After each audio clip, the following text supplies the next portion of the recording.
नमस्कार. कोणतीही स्पर्धा परीक्षा असू द्या, जर तुम्हाला मेरिटमध्ये यायचं असेल, त्यातली एक पोस्ट मिळवायची असेल, तर 2 गोष्टी मस्ट आहेत. त्या कराव्याच लागतात. पहिली गोष्ट म्हणजे सिलॅबस जो त्यांनी दिलेला आहे, त्याचं प्रॉपर डिकोडिंग करणं. सिलॅबस डिकोडिंग ही पहिली गोष्ट. दुसरी गोष्ट म्हणजे जो सिलॅबस त्यांनी दिलाय, त्याच्यावरती त्यांनी कसे क्वेश्चन्स बनवलेत, म्हणजेच प्रिव्हियस इयर क्वेश्चन पेपर्स, त्याचं ॲनालिसिस. या 2 गोष्टी विद्यार्थी मित्रांनो पोस्ट मिळवण्यासाठी आपली ढाल आणि तलवार असतात. याच्यासाठी आजच्या सेशनमध्ये आपण ड्रग इन्स्पेक्टर या पोस्टसाठी त्यांनी जो सिलॅबस दिलेला आहे, त्या सिलॅबसचं डिकोडिंग आज आपण करणार आहे. एवढंच करणार नाही, सिलॅबसचं डिकोडिंग करत असताना नेमका आपण अभ्यास कशातून करायचा, कोणती संदर्भ ग्रंथ वापरायचेत, डिटेल आज आपण आजच्या सेशनमध्ये बघणार आहे. चला तर मग आजच्या सेशनला सुरुवात करूया. बघा विद्यार्थी मित्रांनो, या ड्रग इन्स्पेक्टर या पोस्टसाठी जो सिलॅबस त्यांनी दिलेला आहे, तो असा एका पर्टिक्युलर बुकमधला नाहीये. जर तुम्हाला कोणी असं सांगत असेल, की एवढं बुक करा, 100% त्याच्यातून येईल, अजिबात विश्वास ठेवू नका. कारण असं अपेक्षितच नाही एम-पी-एस-सीला. त्यांनी काय केलंय, भरपूर 7 सब्जेक्ट्स त्यांनी दिलेत.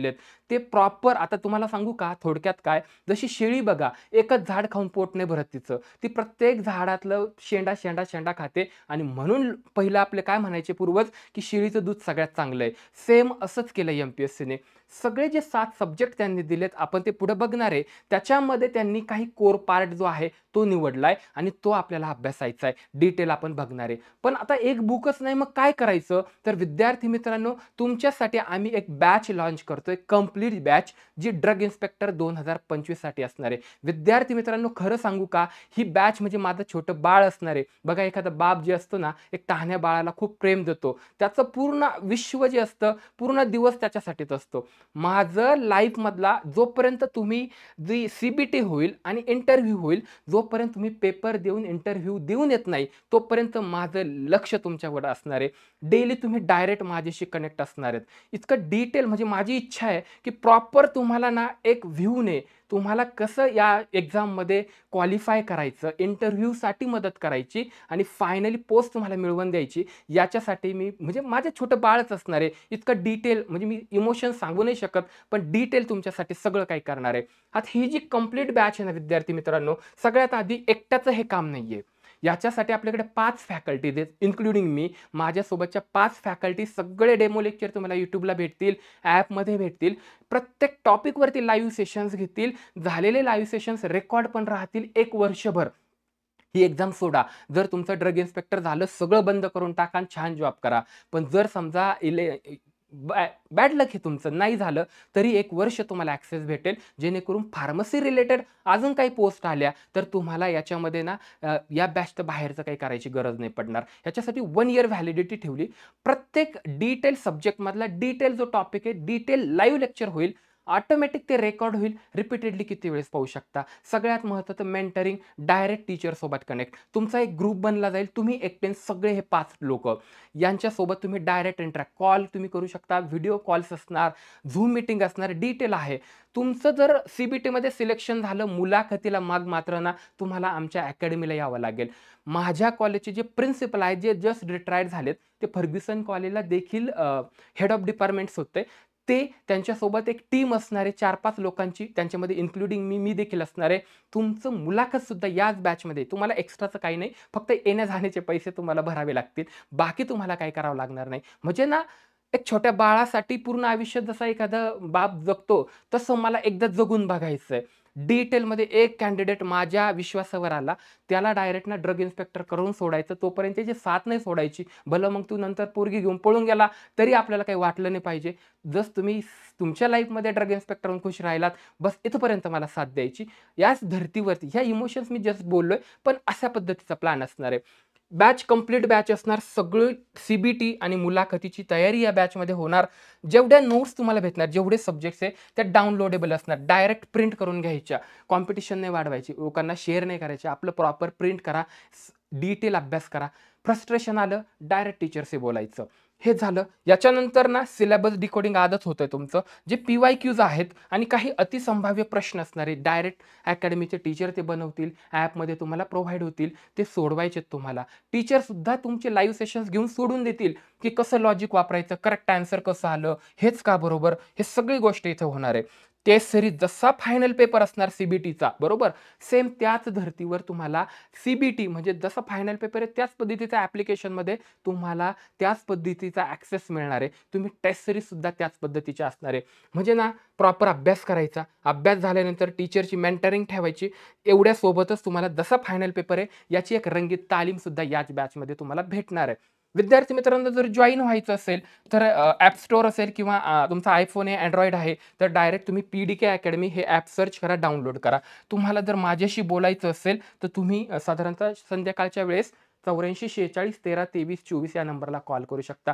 एवढंच नाही, जे बाकीचे 4 लोक असणार आहे त्यांच्याशी सुद्धा तुम्ही डायरेक्ट बोलू शकले पाहिजे. एवढी सगळी गोष्ट मी इथं करून ठेवणार आहे. यस, आता बघा डिटेल्स सिलेबस आपण बघूया. मी तुम्हाला सांगितलं विद्यार्थी मित्रांनो की याच्यामध्ये ना MPSCने एक सब्जेक्ट ठेवलाच नाही. तुम्ही बी फार्मसी झाले म्हणजे मी बी फार्मचं सगळं करील, अजिबात जमणार नाही. त्याच्याने तुम्ही थोडेसे पुढे जाल, पण तुम्हाला बाकीचे सब्जेक्टची साथ असणं गरजेचं आहे. याच्यामध्ये सगळ्यात महत्त्वाचं म्हणजे केमिस्ट्री त्यांनी इन्क्लूड केलाय. केमिस्ट्रीवरचे डिटेल बघणार सिलेबस, काळजी नका करू. सब्जेक्ट बघूया. दुसरं म्हणजे ना विद्यार्थी मित्रांनो, याच्यामध्ये त्यांनी बायोकेमिस्ट्री देखील इन्क्लूड केलेला आहे. मायक्रोबायोलॉजी इन्क्लूड केलाय. तुमचं जे फार्मसी नॉलेज आहे ऑलरेडी टीचर आहेत ते घेणार आहेत, तर ते देखील इथं इन्क्लूड केलेलं आहे. याच्यामध्ये आता आम्ही कसं केलंय 5 लोकांनी, ज्याला जो सब्जेक्ट छान आवडतो, ज्याला गॅरंटी की मी जेवढं केलं त्याच्यातूनच क्वेश्चन पडेल, असं आम्ही डिस्ट्रीब्यूट केलेलं आहे. याच्यानंतर फिजिओलॉजी असेल, पॅथोफिजिओलॉजी असेल, याच्यावर देखील ते क्वेश्चन विचारणार आहे. एवढंच नाही, जनरल नॉलेजवर प्रश्न विचारणार आहे. पण जनरल नॉलेज म्हणजे डायरेक्ट हिस्ट्री, पॉलिटी असं नाही. ते डायरेक्ट विचारणार नाही कलम 370. तर इथं ते मला फार्मास्युटिकल्स जे आहे त्याच्या रिलेटेड करायचं बघणार आहे आपण पुढे. पण मात्र ना विद्यार्थी मित्रांनो, इथे इंटेलिजंट टेस्ट देखील दिलेली. आता ही जी टेस्ट आहे ना, इंटेलिजन्स टेस्ट, याच्यामध्ये साधारणतः 5 ते 6 क्वेश्चन्स ते विचारतात, ज्याच्यामध्ये नंबर सिरीज डिटेल आपण पुढे बघणार आहे. येस, म्हणजे ना मी फक्त बी फार्मचा अभ्यास केला, मी एम फार्म झालो, मी माझं PhD चालू आहे म्हणून तुमची पोस्ट निघणार नाही. मी गॅरंटी देतो. का? कारण तुम्हाला ना केमिस्ट्री माहिती पाहिजे, बायोकेमिस्ट्री, मायक्रोबायोलॉजी, इंटेलिजन्स टेस्ट करायची, GK करायचंय. आता एवढे बुक्स घेतले ना तुम्ही समोर, मग तुम्हाला रिसर्च करावं लागेल. सेल्फ स्टडी का नाही म्हणतो मी, कारण तुम्हाला मग रिसर्च करायचा, मग तुम्हाला बघायचं की याच्यावर मग क्वेश्चन पेपर झालं, टेस्ट कशा द्यायच्या, सगळ्या झंझटीत पडण्यापेक्षा ना एकावर कोणावर तरी विश्वास ठेवावा लागेल, त्याला मेंटर बनावं लागेल. भलं तुमच्या एक्झामपर्यंत त्याला बापासारखं प्रेम द्या, त्याच्याकडून आपण एक विद्यार्थी आहोत असं समजून घ्या आणि पोस्ट मिळाली, रामराम करा, तुमच्या आयुष्यात सुखी राहा. एवढे सब्जेक्ट्स आपण करणार आहेत. आता बघा बाकीचे टीचर्स एक्सप्लेन करतील. आता आपण सुरुवात करूया केमिस्ट्री रिलेटेड. आता केमिस्ट्री हा जो टॉपिक आहे याच्यामध्ये त्यांनी काय दिलंय आणि आपल्याला काय करायचंय हे आपण व्यवस्थित बघून घेऊया. बघा विद्यार्थी मित्रांनो, याच्यामध्ये ना त्यांनी काय सिलेबस दिलाय तो बघूया, त्याला प्रॉपर डिकोड करूया बरं का आपण. आणि त्याच्यानंतर सिलेबस बघू, त्याला प्रॉपर डिकोड करू आणि त्याच्यानंतर कुठून वाचायचंय, नाही सर मला सेल्फ स्टडी करायचा आहे तर कुठून वाचू हे मी तुम्हाला सांगतो. पहिलं त्यांनी जर 3.2 जो आहे सिरियल नंबर, त्याच्यामध्ये त्यांनी सांगितलंय आयसोमर्स, tautomers, fermentation, synthesis of antibiotics, डायझो reaction, chemistry of steroids. बघा विद्यार्थी मित्रांनो, तुम्हाला माहिती असेल, बघा तुम्ही कधीतरी ऐकलं असेल आयसोमर्स. आयसोमर्स म्हणजे आयसोमेरिझम, बरोबर आहे. म्हणजे तुम्हाला माहिती असेल compounds which are having same molecular formula but different structural formula. म्हणजे काय, त्याच्या आतमधलं कंटेंट सारखं आहे पण दिसायला वेगवेगळे आहेत, बरोबर आहे. उदाहरणार्थ म्हणजे थोडक्यात आता याचे टाईप्स आहेत बरं का. स्ट्रक्चरल आयसोमर्स, त्याच्यानंतर स्टिरिओ आयसोमर्स, त्याचे 2 टाईप आहेत. ऑप्टिकल आयसोमर्स, बरोबर, जॉमेट्रिकल आयसोमर्स. तर ते कसे क्वेश्चन विचारतात की 2 कंपाऊंड दिलेले आहेत तर ते कोणत्या टाईप्सचे आयसोमर आहेत किंवा याचा ऑप्टिकल आयसोमर कोणता आहे, डिटेल होणार आहे याच्यामध्ये. बघा हे झालं आयसोमेरिझम. आणखी सोपं सांगू का तुम्हाला इथं कसं काय करायला पाहिजे. उदाहरणार्थ आपल्या सगळ्यांचं आवडतं म्हणजे काय, बाप करा, अल्कोहोल. मग याच्यामध्ये आपण एक अल्कोहोलचं एक्झाम्पल घेऊया. बघा CH3 CH2OH, याला काय म्हणतो आपण रे, इथेनॉल म्हणतो आपण, बरोबर आहे, इथेनॉल म्हणतो. याचा आयसोमर कोणता आहे, कोणता टाईप वगैरे सोडा, याचा आयसोमर कोणता आहे हे ओळखण्यासाठी याच्यात दडलंय काय ते बघावं लागेल की नाही. मग याच्यामध्ये दडलेलं जे असतं त्याला म्हणतो आपण, हे झालं स्ट्रक्चर, याला काय म्हणतो आपण, स्ट्रक्चरल फॉर्म्युला. म्हणजे जे आपल्या डोळ्याला दिसतंय पण याच्यात दडलंय काय, याच्यात दडलाय तो म्हणजे मॉलिक्युलर फॉर्म्युला. मग आता मॉलिक्युलर फॉर्म्युला कसा आहे बघा बरं, एकदम सिंपल येणार आहो. बघा एक कार्बन म्हणजे इथं काय आहे, C किती आहेत, 2 आहे. हायड्रोजन किती आहेत, 3 आणि 2 5 आणि 1 6. एच किती झाले 6 आणि बाकी काय राहिलंय एक ऑक्सिजन राहिलाय. म्हणजे याच्यात काय दडलंय मॉलिक्युलर फॉर्म्युला C2H6O. आता याचा आयसोमर कोणता 4 पर्याय ते देतील. इतकं सिंपल. जस्ट तुम्हाला एक एक्झाम्पल देतोय मी. जस्ट एक एक्झाम्पल देतोय बघा. इतकं सिंपल ओळखायचं कसं बघा. आता आपण याचा आयसोमर कोणता आहे मी तुम्हाला अजून एक एक्झाम्पल देतो. म्हणजे थोडक्यात जो आयसोमर असेल त्याच्यामध्ये काय दडलेलं पाहिजे सेमच C2H6O एवढं शोधायचं आहे ऑप्शनमधून. मग जर मी एक्झाम्पल दिलं तुम्हाला CH3O CH3 याला काय म्हणतो आपण डाय मिथिल इथर. ऑक्सिजन असेल तर इथर फॅमिली असते, OH असेल तर अल्कोहोल फॅमिली असते. डिटेल बघणार आहे आपण. मग इथं बघा बरं याच्यामध्ये एक कार्बन 2 कार्बन बरोबर आहे, 3 हायड्रोजन 6 हायड्रोजन बरोबर आहे, एक ऑक्सिजन बरोबर आहे. म्हणजे हे दोघं काय आहेत आयसोमर आहेत. इतकं सरळ सिंपल आहे. म्हणजे खूप थेरी करायची गरज नाही पडत. याच्यासाठी काय 2 हत्यार आपली तलवार ढाल सिलेबसचं डिकोडिंग करणं आणि त्याच्यासोबत काय क्वेश्चन्स विचारले ते बघणं. ऑलरेडी हे सगळं आम्ही पाहिलं म्हणून तुम्हाला एक एक्झाम्पल दिलं.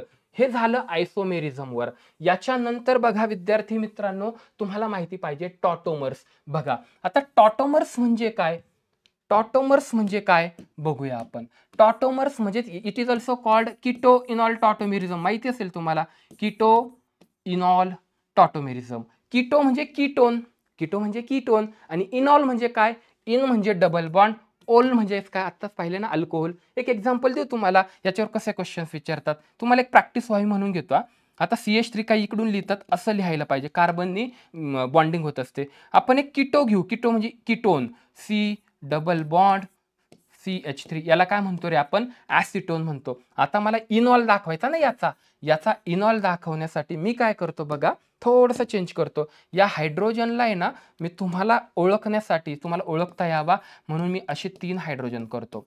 हो ना. डिटेल देतो कारण जर तुम्ही सेल्फ स्टडी जरी करायचं ठरवलं तरी तुम्हाला कळलं पाहिजे कसे क्वेश्चन्स विचारतात आणि याचं सिलेबसचं प्रॉपर डिकोडिंग या सेशनमध्ये व्हावं अशा प्रयत्न आमचा आहे. आता याच्यामध्ये बघा विद्यार्थी मित्रांनो जर हे किटो असेल म्हणजे कीटोन असेल त्याचं इनॉल कसं होतं फक्त एक हायड्रोजनची शिफ्टिंग होते. कशी होते डिटेल बघू. इथं जो डबल बॉन्ड आहे ना पाय बॉन्ड ऍक्च्युली तो काय करतो या हायड्रोजनवर अटॅक करतो त्याला ओढून घेतो त्याला ॲब्स्ट्रॅक्ट म्हणतात. मग इथला बॉन्ड इथे ब्रेक करतो. म्हणजे एवढं सगळं झालं. आता काळजी नका करू बरं का. डिटेल मी इथं सांगत नाही. याच्यामध्ये थेरी आपल्याला बघावी लागते. आता थेरी बघत असताना बघा इथं मी जशाचा तसा लिहितो. CH3 हा इथे लिहिला, इथे एक बॉन्ड, इथे एक कार्बन. याच्यानंतर इथं आपण काय करतोय जो ऑक्सिजन आहे तो इथं जशाचा तसा. हा जो बॉन्ड आहे याला पाय बॉन्ड म्हणतात. याने काय केलं हा हायड्रोजन घेतला इथे झाला OH. इथे काय झाला OH. इकडे काय राहिला हा कार्बन इथे जशाचा तसा. इथे मात्र बघा इथं डबल बॉन्ड तयार झाला तो इथे आला आणि 2 हायड्रोजन या ठिकाणी आहे असेच. आता इथं याला काय म्हणतो आपण कीटो म्हणतो. आता कीटो काय म्हटलं कारण कीटोन ग्रुप आहे. याला आपण इनॉल काय म्हणतो. इथं बघा इन डबल बॉन्ड इन आठवतं तुम्हाला. इन म्हणजे डबल बॉन्ड आणि ओल म्हणजे अल्कोहोल बघा इनॉल. तर याला म्हणतात इनॉल. बस हा टॉपिकच तिथे संपतो. अशा पद्धतीचे तुम्हाला एक्झाम्पल्स विचारले जातात. हे झालं टॉटोमेरिझम. पुढे आहे बघा विद्यार्थी मित्रांनो फर्मेंटेशन. आता फर्मेंटेशन मध्ये तुम्हाला काय काय माहिती असलं पाहिजे की फर्मेंटेशनची ऍक्च्युअल डेफिनिशन काय आहे. फर्मेंटेशनची तुम्हाला डेफिनिशन माहिती पाहिजे. त्याचे टाइप्स माहिती असले पाहिजेत. जसं आता फर्मेंटेशनचे टाइप्स कोणते कोणते आहेत माहिती आहे का तुम्हाला. जसं बघा लॅक्टिक ऍसिड फर्मेंटेशन हे माहिती असलं पाहिजे. डिटेल बघावं लागेल. फर्मेंटेशन क्लिअर आहे. त्याच्यानंतर दुसरा टाइप माहिती आहे तुम्हाला फर्मेंटेशनचा लॅक्टिक ऍसिड फर्मेंटेशन क्लिअर आहे. त्याच्यानंतर दुसरा टाइप कोणता आहे सगळ्यांना माहिती असतो अल्कोहोल फर्मेंटेशन क्लिअर आहे. तिसरा टाइप याचा कोणता आहे बरं. तिसरा टाइप याच्यामध्ये ऍसिडचाच आहे तो म्हणजे ना जे व्हिनेगर म्हणतो आपण त्याला ऍसिटिक ऍसिड फर्मेंटेशन.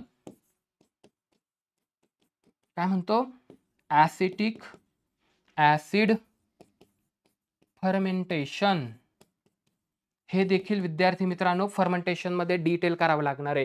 फर्मेंटेशन काय आहे? फर्मेंटेशन प्रोसेस काय आहे? What is the advantages of fermentation हे करावं लागेल. याचे टाइप्स कोणते कोणते आहेत? जसं लॅक्टिक ॲसिड फर्मेंटेशन असेल, अल्कोहोल फर्मेंटेशन असेल, ॲसिटिक ॲसिड फर्मेंटेशन असेल, ब्युटेरिक ॲसिड फर्मेंटेशन असेल, हे डिटेल आपल्याला अभ्यासावं लागणार आहे. अजून मी तुम्हाला हे नाही सांगितलं की हे करायचं कुठून. पुढे बघूया आपण. याच्यानंतर सिंथेसिस ऑफ अँटीबायोटिक्स. अँटीबायोटिक्स जे आहेत हे फार्मसीच्या स्टुडंटला आणखी फायदा होणार आहे की त्यांचे सिंथेसिस बघावे लागतील. त्यानंतर बघा डायझो रिॲक्शन. आता डायझो म्हणजेच काय? N2 ग्रुप माहिती असतं की नाही? म्हणजे थोडक्यात काय आपल्याला ह्या रिॲक्शन्स पाहाव्या लागणार आहे बघा. Nitrogen double bond nitrogen. मग जर अशा असेल तर त्याला काय म्हणतो आपण?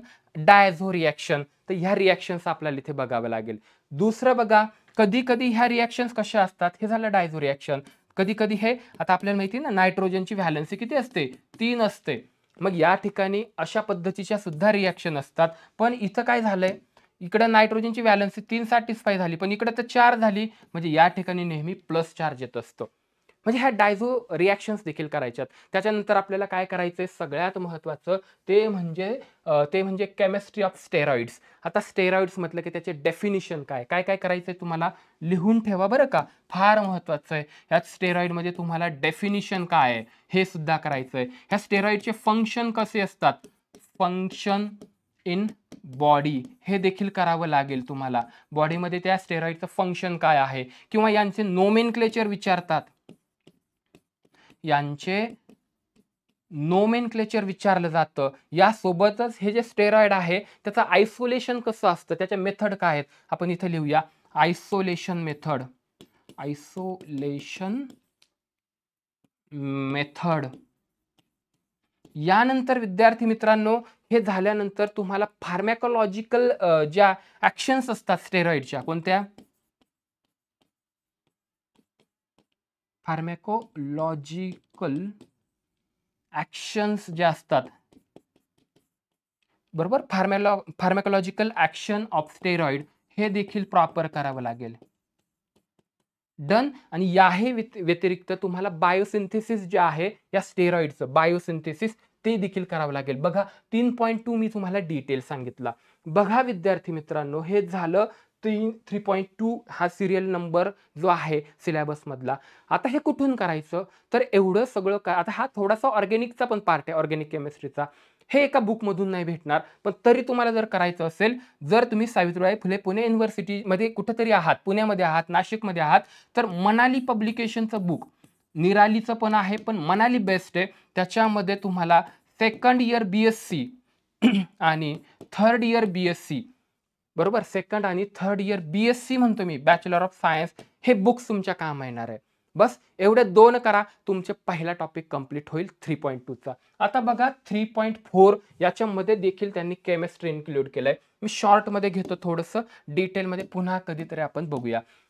प्रिन्सिपल असेल, ॲप्लिकेशन असेल. आता बघा हा सगळा ॲनालिटिकल केमिस्ट्रीचा पार्ट आहे. याच्यामध्ये त्यांनी काय दिलंय? UV स्पेक्ट्रा म्हणजे अल्ट्रा व्हायलेट स्पेक्ट्रा. आता स्पेक्ट्रा म्हटलं की स्पेक्ट्रम आलं, म्हणजेच आता UV म्हटलं तर UV व्हिजिबल स्पेक्ट्रोफोटोमीटर तुम्हाला करावं लागेल. त्याचं कन्स्ट्रक्शन काय आहे, इन्स्ट्रुमेंटेशन काय आहे, ॲप्लिकेशन काय आहे, त्याच्यामध्ये काय यूज केलेलं आहे, कंपोनंट्स काय आहेत, डिटेक्टर आहेत का, हे डिटेल आपल्याला करावं लागतं. स्पेक्ट्रममध्ये तो काय व्हर्सेस काय असतो, स्पेक्ट्रम कसा डिटेक्ट होतो, डिटेलच पाहावं लागतं. दुसरं आहे बघा IR म्हणजे इन्फ्रारेड, ते पण बघावं लागेल. HPLC ॲनालिटिकल केमिस्ट्री इन्स्ट्रुमेंट हे high performance liquid chromatography, detail करावं लागेल. हे सॅम्पल इन्स्ट्रुमेंटेशन काय आहे, कन्स्ट्रक्शन कसं असतं, बरोबर आहे ना, सॅम्पल कसा म्हणजे सॅम्पल पुटिंग कसं होतं, ह्या सगळ्या गोष्टी तिथे बघावं लागेल. त्याचा ग्राफ कसा असतो बघावं लागेल. पुढं आहे बघा GLC, म्हणजे GLC सुद्धा प्रॉपर बघावं लागेल, म्हणजे गॅस लिक्विड क्रोमॅटोग्राफी. हा क्रोमॅटोग्राफीचा पार्ट आहे, डिटेल बघावं लागेल. आता एवढं GLC म्हटलं की डिटेलच सगळं क्रोमॅटोग्राफीच बघावं लागतं. त्यानंतर बघा AAS ॲटॉमिक ॲब्सॉर्प्शन असेल, ॲटॉमिक ॲब्सॉर्प्शन स्पेक्ट्रोस्कोपी, डिटेल करावं लागेल, त्याला AAS म्हणतात. याच्यानंतर बघा HPTLC म्हणजे high performance thin layer chromatography, क्रोमॅटोग्राफीचाच पार्ट आहे, पण हाय परफॉर्मन्स आहे. याच्यापेक्षा जास्त काय म्हणू आपण ॲक्युरेसी इथं आहे. LCMS म्हणजे लिक्विड क्रोमॅटोग्राफी, MS म्हणजे मास स्पेक्ट्रोमेट्री. आता स्पेक्ट्रोस्कोपी म्हणत होतो, आता स्पेक्ट्रोमेट्री आहे डिटेल, म्हणजे याच्यामध्ये M/E रेशिओ कसा असतो, फ्रॅगमेंट्स कसे डिटेक्ट होतात, डिटेल इथे बघावं लागतं. त्याच्यानंतर बघा लिमिट टेस्ट करावे लागतील. त्याच्यानंतर हेवी मेटल्स. आता बघा विद्यार्थी मित्रांनो, हेवी मेटल्स म्हणजेच काय? पहिली गोष्ट, हेवी मेटल म्हणजेच काय? विच हॅव्हिंग हाय डेन्सिटीज, असे metal which having high densities. दुसरी गोष्ट, हेवी मेटल म्हणजेच काय? का which are toxic, which are toxic किंवा विच हॅव्हिंग टॉक्सिक प्रॉपर्टीज. पण कशा? एकदम थोड्या कॉन्सन्ट्रेशन मध्ये, ॲट लो कॉन्सन्ट्रेशन. म्हणजे नाही का रे, आपण लहान होतो त्यावेळेस म्हणायचे का मिलिटरी जवळ आहे ना, एक अशी गोष्ट असती का ते जर कुणी पकडलं तर ते सायनाइड असतं, आणि ते काय करतात, कुणी पकडलं ना, आता कळलं पाकिस्तानचा, आता मारणार येते की सायनाइडची गोळी घेऊन घेतो, मग मरतो. म्हणजे सायनाइड काय झालं, टॉक्सिक इन नेचर आहे, म्हणजेच ते काय आहे, हेवी मेटल आहे. आता याच्या व्यतिरिक्त मेटल्स बघायचे असतील तर कोणते कोणते हेवी मेटल बघावे लागणार आहे? तर सगळ्यात महत्त्वाचं मर्क्युरी बघावं लागेल, त्याच्यानंतर लीड बघावे लागेल, त्याच्यानंतर आपल्याला अर्सेनिक बघावं लागेल, आणि त्याच्यानंतर क्रोमियम बघावं लागेल. हे सगळं झालं केमिस्ट्रीच्या रिगार्डिंग. या व्यतिरिक्त डिव्हाइसेस असेल, फीचर्स असतील, याच्यामध्ये जे धागे असतात ना, थ्रेड्स, बरोबर, ऑपरेशन्स वगैरे करत असताना ते काय म्हणू आपण, टाके मारतात, या सगळ्या गोष्टी इथं कराव्या लागतील. याच्यासाठी तुम्हाला ॲनालिटिकल केमिस्ट्रीचे सेकंड इयर आणि थर्ड इयरचे बुक्स कामी येणार आहेत. बस केमिस्ट्रीचं जर तुम्हाला सेल्फ स्टडी करायचा, बॅचमध्ये सगळं प्रोव्हाइड होईल, पण जर तुम्हाला सेल्फ स्टडी करायचा तर तुम्हाला second year BSc, third year BScचे केमिस्ट्रीचे बुक्स सावित्रीबाई फुले पुणे युनिव्हर्सिटीचे मनाली पब्लिकेशनचे करावे लागतील. आता बाकीच्या युनिव्हर्सिटीज असतील, पण त्याच्याबद्दल मला माहिती नाही. मी सावित्रीबाई फुले पुणे युनिव्हर्सिटीत जॉब करतो, त्याच्यामुळे मला सगळं डिटेल माहिती आहे. हेचपर्यंत क्लिअर झालं. आता बघा केमिस्ट्रीच्या रिगार्डिंग इथं संपलं.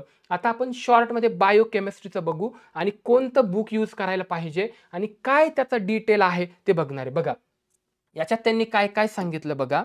याच्यामध्ये त्यांनी पहिलं सांगितलं DNA. DNA म्हणजे डिऑक्सी रायबोन्यूक्लिक ऍसिड, RNA म्हणजे रायबोन्यूक्लिक ऍसिड. हे जे न्यूक्लिक ऍसिड्स आहेत, डिटेल बघावं लागेल, त्याचं कंपोजिशन बघावं लागेल, त्यांची एंगेजमेंट तुम्हाला माहिती आहे ना, ATGC, A आणि T, ॲडेनाइन, ग्वानिन, थायमिन, सायटोसिन, त्यांची पेअरिंग कशी असते, डिटेल बघावं लागेल. याच्या व्यतिरिक्त एन्झाईम्स करायचे. कुठे? याच्या व्यतिरिक्त एन्झाईम्स करायचे. आता एन्झाईम्समध्ये काय करायला पाहिजे, लिहून ठेवा बरं का, फार महत्त्वाचं सेशन आहे, म्हणजे फार विचारपूर्वक तुम्हाला दिलेलं आहे. तर एन्झाईम्समध्ये ना तुम्हाला टाईप्स करावे लागतील. एन्झाईमचे कोणते कोणते टाईप्स असतात, एन्झाईमचं फंक्शन काय असतं, हे करावं लागेल. या व्यतिरिक्त एन्झाईम्सच्या प्रॉपर्टीज, हो की नाही, एन्झाईमच्या प्रॉपर्टीज करावे लागतील. याच्यानंतर आणखी एक कॉन्सेप्ट आहे, that is the enzyme inhibition. हे तर फार महत्त्वाचं आहे. एन्झाईम इनहिबिशन हे आपल्याला या पॉईंटमध्ये करावं लागतं. या व्यतिरिक्त मेटाबॉलिझम ऑफ प्रोटीन असेल, कार्बोहायड्रेट्सचं फंक्शन, त्याचे टाईप्स, जसं मग मोनोसॅकराइड, डायसॅकराइड, पॉलिसॅकराइड, स्टार्च, बरोबर, ह्या सगळ्या गोष्टी आपल्याला, ग्लुकोज असेल, फ्रुक्टोज असेल, त्यांच्यामध्ये कोणते म्हणजे अल्डोसेस आहे का किटोसेस आहे, डिटेल करावं लागतं. यस. पुढे बघूया लिपिड्स असेल, त्यानंतर रिकॉम्बिनंट DNA टेक्नॉलॉजी माहिती आहे ना आपल्याला, बरोबर. तर त्याच्यानंतर त्याचे ॲप्लिकेशन, इम्युनॉलॉजिकल प्रोडक्ट, व्हॅक्सिन्स, सेरा, सगळं डिटेल करायचं. आता कुठून करू, तर इथं मात्र आमची जी फॅकल्टी आहेत ती हे बुक वापरतात, बायोकेमिस्ट्री, सत्यनारायणा आणि चक्रपाणी यांचं खूप छान बुक आहे. ॲक्च्युली इथं लेनिंजर पण वापरू शकता तुम्ही, बायोकेमिस्ट्री असेल, पण हे 700-800 पानाचं आहे बरं का. एवढं बुक करणार का तुम्ही, तर हे प्रॉपर बघा. लेनिंजरच्या तुलनेमध्ये हे छान बुक आहे. हे मी स्वतः वापरलं, त्यामुळे मला हे आवडलं, म्हणून मी तुम्हाला रेकमेंड केलं. हे सगळे घटक तुम्हाला याच्यातून भेटतील, पण त्याच्यासाठी बुक तुम्हाला परचेस करावं लागेल, किंवा मग तो रिसर्च करावा लागेल, आणि तेवढा टॉपिक तुम्हाला झेरॉक्स करून घ्यावे लागेल. That's it. एवढंच बायोकेमिस्ट्रीचं आपल्याला करायचं आहे. पुढे बघूया आपण मायक्रोबायोलॉजी. मायक्रोबायोलॉजीमध्ये काय काय दिले बघा, हा 2 मध्ये, बरोबर, स्पेशल सेक्शन त्यांनी दिलेला आहे, सिरियल नंबर 2. याच्यामध्ये sterilisation procedure, aseptic techniques, disinfections, pyrogens, LAL test. LAL test माहिती तुम्हाला, LL म्हणजेच काय, LAL म्हणजेच काय, थोडक्यात या टेस्टला आपण काय म्हणतो, लिमुलस अमेबोसाइट आणि लायसेट टेस्ट, यालाच आपण काय म्हणतो रे, याला आपण LAL टेस्ट म्हणतो. डिटेल काय टेस्ट आहे, डिटेल आपल्याला करावं लागतं. या व्यतिरिक्त कुठं आलं आपण, असे of antibiotics, vitamins, biochemical, serological, व्हायरोलॉजिकल techniques जे आहे, BOD म्हणजे बायोकेमिकल ऑक्सिजन डिमांड काय आहे ती कॉन्सेप्ट बघावी लागते. डिफरंट मीडिया मीडिया असेल, मायक्रोबियल ड्रग्स कोणते आहेत, ड्रग रेजिस्टन्स काय आहे, मायक्रोबियल लिमिट टेस्ट काय आहे, pathogenic organism of common occurrence हे आपल्याला बघावं लागणार आहे. शॉर्टमध्ये तुम्हाला मी इथं दिलंय. याच्यासाठी जे बुक आहे हे मायक्रोबायोलॉजीचं बुक आहे, खूप छान आहे. त्रिवेदी पांडे यांचं हे बुक आहे. डिटेल आहे, 700-800 पानाचंच बुक आहे. त्याच्यातून एवढे टॉपिक्स तुम्हाला बाजूला घ्यावे लागतील, त्याच्यावर रिव्हिजन करावं लागेल, त्याच्यावर MCQची प्रॅक्टिस करावी लागेल. मी एवढं का सांगतो विद्यार्थी मित्रांनो, माझी का तळमळ आहे, खूप छान पोस्ट आहे, खूप छान पोस्ट आहे. ड्रग इन्स्पेक्टर म्हणजे ना, ज्यांना असं शिवीगाळ करायची नाही, पण देशासाठी काहीतरी करायचं आहे. रिलॅक्समध्ये झोप आली पाहिजे, फॅमिली सेट आहे, म्हणजे तुम्हाला फॅमिलीला वेळ देता येईल, तर drug inspector is the best post. या तुलनेत तुल्यबळ PSI पोलीस सब इन्स्पेक्टरची पण पोस्ट आहे. पण तिथं मग तुम्हाला माहिती आहे, एक हरामाचा पैसा, एक नालायक माणूस, म्हणजे माफ करा, पण थोडक्यात कंटिन्यू एक इमेज डाऊन झालेली तिथं आपण बघतो. ड्रग इन्स्पेक्टर एक लिमिटेड अस्पेक्टने बघितलं जातं. एक चांगली पोस्ट आहे आणि पॅकेज पण चांगले आहे. 77,000-78,000 पेमेंट, फॅमिली टाईम देता येतोय. जर एवढं सगळं असेल तर का नाही करावं? हे आहे विद्यार्थी मित्रांनो रिगार्डिंग टू मायक्रोबायोलॉजी. बरोबर आहे. यानंतर बघा, फार्मसी नॉलेज रिगार्डिंग जो त्यांनी सिलेबस दिलेला आहे किंवा GK रिलेटेड जो सिलेबस दिलेला आहे, तो आपण इन डिटेलमध्ये डिकोड करणार आहे, पण पुढच्या सेशनमध्ये. येस, तर भेटूया पुढच्या सेशनमध्ये. सेशन आवडलं असल्यास लाईक, शेअर, सबस्क्राईब नक्की करा. त्याच्यामुळे आम्हाला मोटिवेशन वाटतं. Thank you.